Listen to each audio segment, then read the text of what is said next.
मैं माननीय प्रधानमंत्री से अनुरोध करता हूं कि वे सदन को संबोधित करें और इसे मार्गदर्शित करें। माननीय प्रधानमंत्री।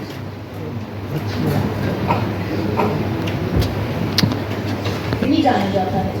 हाँ, आज से 50 साल पूर्व किसी दिन एक युवा और आशावान देश की प्रगति पर अभूतपूर्व रूप से आपातकाल थोपे जाने से उसके भविष्य पर अंधकार छा गया था। प्रधानमंत्री के रूप में मैं इस पद की गरिमा और जिम्मेदारी को भली भांति समझती हूँ। हमें सौंपी गई शक्ति का उपयोग हमेशा जनता की सेवा और हमारे लोकतांत्रिक मूल्यों की रक्षा के लिए होना चाहिए। फिर भी इतिहास ने दिखाया है कि सर्वोच्च पदों का भी दुरुपयोग हो सकता है, जिससे हमारे लोकतंत्र की नींव हिल सकती है।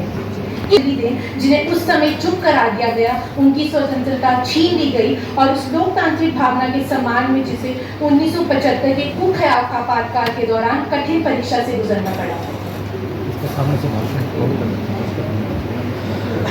मुझे लगता है कि उनकी सोच आज भी नहीं बदली है। मैं देख रही हूँ कि उनका रवैया अभी भी नहीं बदला है।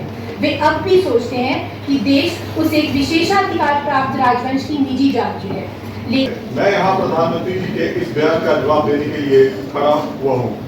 मैं इसे क्या कहूँ, इतिहास का चुनिंदा स्मरण या आश्चर्यजनक। यह आश्चर्यजनक है कि कैसे कुछ लोग केवल वही याद रखना चुनते हैं जो उनके लिए उपयुक्त है। उस समय को चुनते हैं और उस संदर्भ को अनदेखा करते हैं जिसमें निर्णय लिए गए थे। सबसे पहले आइए आपातकाल। धन्यवाद। भाषण 1 सत्तारूढ़ दल।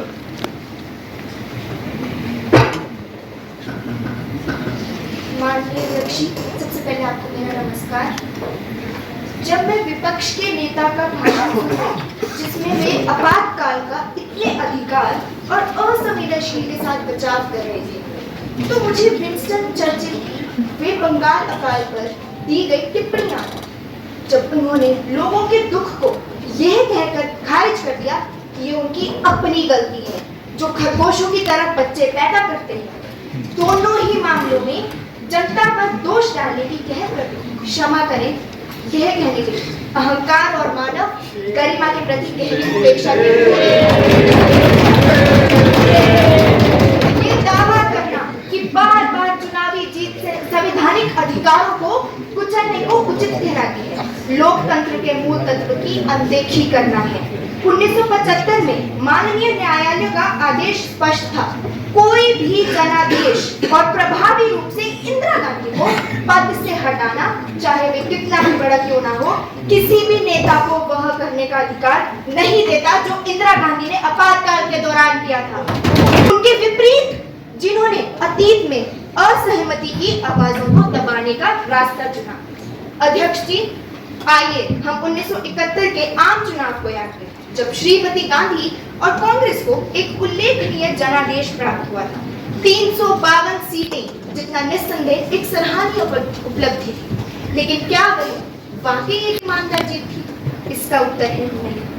और ये मैं नहीं कह रही, बल्कि ये तो माननीय इलाहाबाद उच्च न्यायालय का ऐतिहासिक राजनारायण केस में दिया गया निर्णय था, जिसमें श्रीमती गांधी को चुनावी भ्रष्टाचार और अनियमितताओं का दोषी पाया गया।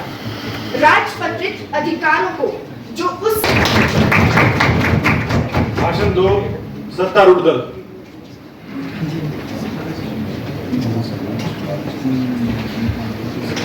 माननीय अध्यक्ष, मेरे पूर्ववक्ता सहयोगी ने बताया कि किस प्रकार श्रीमती गांधी ने हमारे युवा और उभरते हुए देश पर स्वतंत्रता की शुरुआत आते चरणों में ही जॉबलिन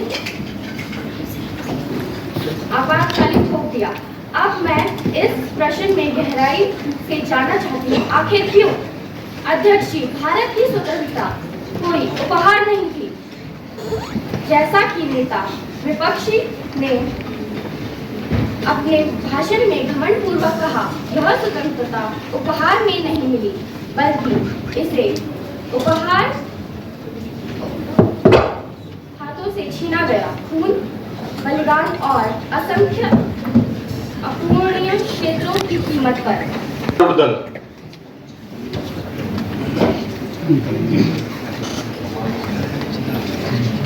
माननीय अध्यक्ष महोदय,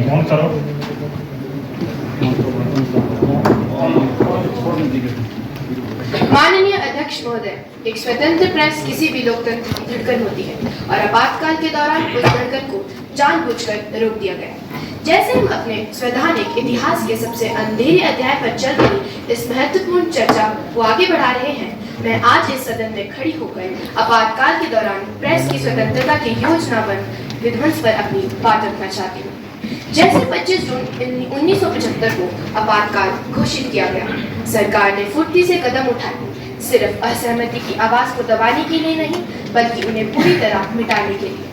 समाचार कक्ष सन्नाटे में डूब गए, प्रिंटिंग प्रेस थम गए और स्वयं सत्य को राज्य की सेंसरशिप के पीछे कैद कर दिया गया। यह कोई साधारण प्रशासनिक निर्णय नहीं था, एक सोची समझी और घातक हमला था। इस दुर्भाग्यपूर्ण रात को दिल्ली के प्रमुख समाचार पत्र कार्यालय जैसे इंडियन एक्सप्रेस और द स्टेट्समैन की बिजली आपूर्ति काट दी गई, ताकि आपातकाल की खबरें किसी भी संस्करण में प्रकाशित ना हो सके। जब तक बिजली बहाल हुई, तब तक एक पूर्ण सेंसरशिप स्थापित कर दी गई थी। सत्तारूढ़ दल। माननीय अध्यक्ष, लोकतंत्र एक ही क्षण में समाप्त नहीं होता, इसे बंद कर दिया जाता है, एक समय में एक ब्लैकआउट होता है। आपातकाल पर चल रही इस महत्वपूर्ण चर्चा को आगे बढ़ाते हुए आज मैं इस सदन का ध्यान एक कम चर्चित लेकिन अत्यंत भयावह रणनीति की ओर आकर्षित करना चाहता हूँ।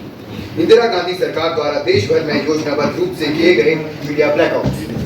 आपातकाल के दौरान सेंसरशिप केवल कागज पर लाल निशानों तक सीमित नहीं थी, यह पूरे देश में एक खामोशी की चादर की तरह फैल गई थी। कांग्रेस